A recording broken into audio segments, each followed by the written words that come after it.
ನೋಡಿ ನೋಡು, ಆ ಕಡೆ ಈ ಕಡೆ ಕಣ್ಣು ಅನ್ಸಲ್ಲ. ಅವಾಗ ನಿಮ್ಮನ್ನ ಕಾನ್ಸಂಟ್ರೇಷನ್ ಒಂದೇ ಕಡೆ ಹಿಡಿದಿತ್ತಂದ್ರೆ ಸಹಜವಾಗಿ ಸ್ಥಿರತೆ ಬರ್ತದೆ ದೇಹಕ್ಕೆ. ಹಾ, ಈಗ ಬಿಡು. ಈಗ ಎಡಗಾಲನ್ನ ಬಲ ತೊಡೆ ಮೇಲೆ ಇಡು.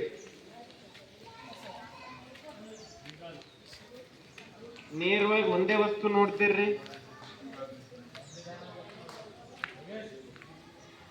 ಒಂದೇ ವಸ್ತು ಎಷ್ಟು ನೇರವಾಗಿ ನೋಡ್ತಿರಲ್ಲ ಅಷ್ಟು ಸ್ಥಿರತೆ, ದೇಹಕ್ಕೆ ಸ್ಥಿರತೆ ಸಿಗ್ತದೆ, ಏಕಾಗ್ರತೆ ಹೆಚ್ಚಿಸ್ತದೆ. ಕೈ ನೇರವಾಗಿರ್ಲಿ.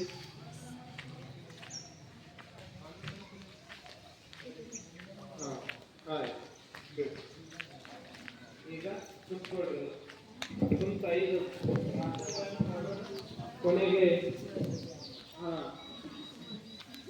ಅದು ಮಾಡಿ ಮಾಡ್ಕೊಡಿದ್ರೆ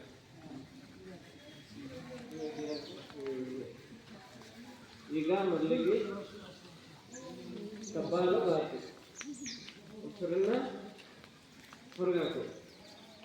ಭುಜ ಅಳೆಗಾಡ್ಬಾರ್ದು, ತೋಳು ಭುಜ ಅಳೆಗಾಡ್ಬಾರ್ದು, ಹಿಂಗೆ ಮಾಡ್ಬಾರ್ದು. ಹೊಟ್ಟೆ ಅಷ್ಟೇ, ಹೊಟ್ಟೆಯಿಂದ ಗಾಳಿ ಹೊರಗೆ ಹೋಗ್ತಿರೋದು ಅಷ್ಟೇ ನಿಮಗೆ ಅನುಭವಕ್ಕೆ ಬರ್ತಿರ್ಬೇಕು. 1 2 3 ಸ್ಟಾರ್ಟ್.